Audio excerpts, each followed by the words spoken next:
Shalom, selamat pagi Bapak Ibu Saudara yang dikasihi Tuhan Yesus. Apa kabarnya di hari kedua ini, di minggu terakhir ya, di bulan Maret, minggu Lenten. Bapak Ibu, sebelum kita melakukan aktivitas kita dalam kita memperingati minggu Lenten, di mana Tuhan Yesus yang sudah memberikan nyawanya bagi kita, yang akan kita memperingati Paskah, kita akan merenungkan firman Tuhan terlebih dahulu sebelum kita melakukan aktivitas kita. Mari, saya ajak kita semua untuk berdoa. Bapa di sorga, kami bersyukur untuk pagi yang indah ini. Ada waktu bagi kami untuk membaca, mendengar, merenungkan firman-Mu. Roh Kudus sertai kami. Bersabdalah dalam Kristus Yesus Tuhan kami. Haleluya, sama kita katakan amin. Baik Ibu Bapak Saudara yang dikasihi Tuhan Yesus, akan saya bacakan biasa dari Jejet yang ada kitabnya. Imamat, surat Imamat ya. Imamat 25 ayat yang kedua, demikian firman Tuhan. Berbicaralah kepada orang Israel dan katakan kepada mereka, apabila kamu telah masuk ke negeri yang akan kuberikan kepadamu, maka tanah itu harus mendapat perhentian sebagai sabat bagi Tuhan. Sebagai sabat bagi Tuhan. Tema di pagi yang indah ini, di hari kedua ini, Allah pemilikku yang membebaskanku. Ya, kita milik Allah yang membebaskan kita. Saudara, Tuhan Allah memberikan perintah kepada bangsa Israel adalah menguduskan yang namanya tahun Sabat dan tahun Yobel di firman Tuhan ini di Imamat 25 ini.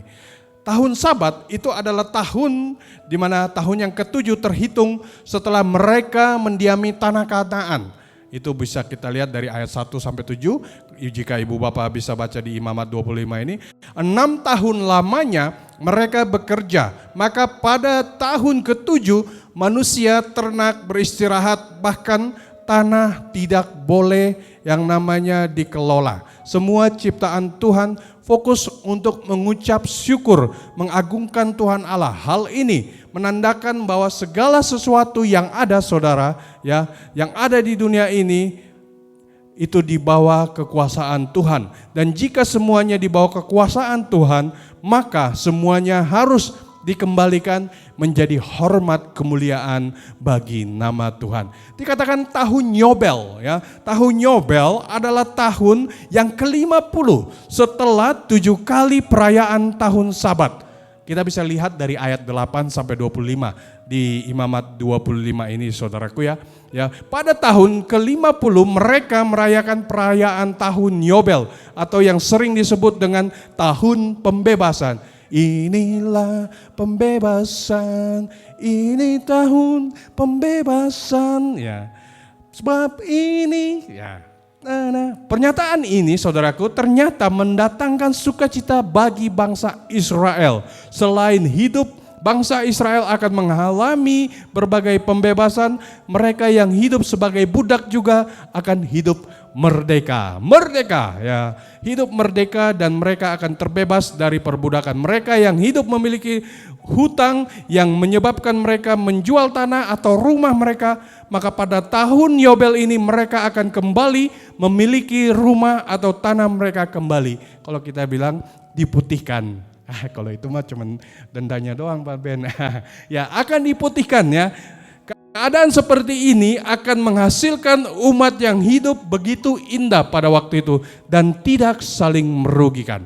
Allah tidak ingin melihat umatnya yang satu menderita, yang satu berkelimpangan harta saudaraku. Allah membebaskan mereka yang lemah dan tidak berdaya. Memasuki masa Lenten ini saudaraku yang dikasihi Tuhan Yesus, menyambut Prapaskah, hari peringatan kesengsaraan Tuhan Yesus Kristus, kita sedang diingatkan kembali bahwa kita adalah milik Allah. Kita kepunyaan Allah yang diutus ke dalam dunia untuk hidup sesuai dengan kehendak Allah. Karya pembebasan Allah terhadap dosa manusia menyadarkan kita bahwa kita seutuhnya berada dalam kekuasaan Tuhan. Mungkin saat ini kita sedang mengalami berbagai kesulitan, pergumulan, tekanan. Percayalah saudaraku bahwa Allah sanggup menolong kita untuk melewati semuanya itu. Jika masalah dosa dapat diselesaikan oleh Allah, maka segala sesuatu yang kita alami dapat diselesaikan oleh Tuhan. Mari kita mensyukuri untuk karya pembebasan Allah dalam hidup kita sebagai orang yang benar di hadapan Tuhan. Orang yang sudah dibenarkan. Selamat melangkah sepanjang hari ini. Tuhan Yesus memberkati. Shalom.